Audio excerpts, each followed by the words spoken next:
So would you be, when you look back, what would be some of the roadblocks that maybe you had faced, if you had to, like, look at in the terms of an umbrella, and what did you do to overcome those? Roadblock for.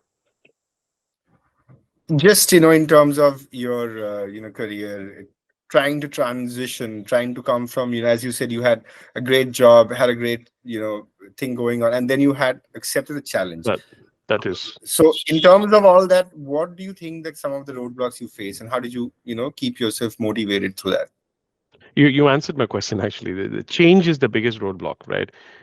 Change is uncomfortable. Change is unpleasant. As I mentioned, when I moved back to India from UK, I was giving away a lot of comfort and giving away a lot of economical pleasures as well, which I would call it that way. And it's not easy to take that jump, right? Many would resist that change because it's not easy. But having a long-term vision to your career is so important. If you think about your career from today's standpoint, oh, my next appraisal is my next increment, my next promotion. I think that's a very bad strategy in general. Forget about any industry and domain, especially in data science and data analytics domain. A very short-term view to your career is not going to help you. You need to have a significant long-term view to your career, and you need to have a pathway where you want to end up with.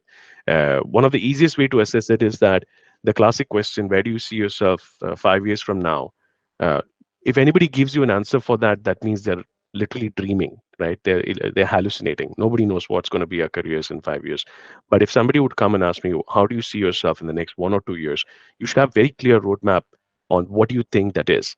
And don't link that to your existing job, existing profession, existing role that you play, existing company you're with, because all that's existing around you from a career point of view is a comfort zone. Even though it might be a difficult job, you get comfortable with the difficulty around the job. So I've always looked at my career as a very progressive, continuous process, which is not stuck or impeded by existential issues like, oh, I didn't get my increment that I wanted, I didn't get my promotion I wanted, oh, I'm not getting the recognition I wanted, oh, someone else is getting promoted faster than me.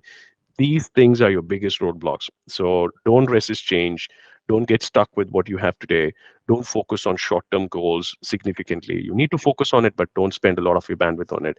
And the other roadblock, as I said, is that as you age and as you progress in your career, your ability to learn and the time and bandwidth you give towards learning significantly reduces.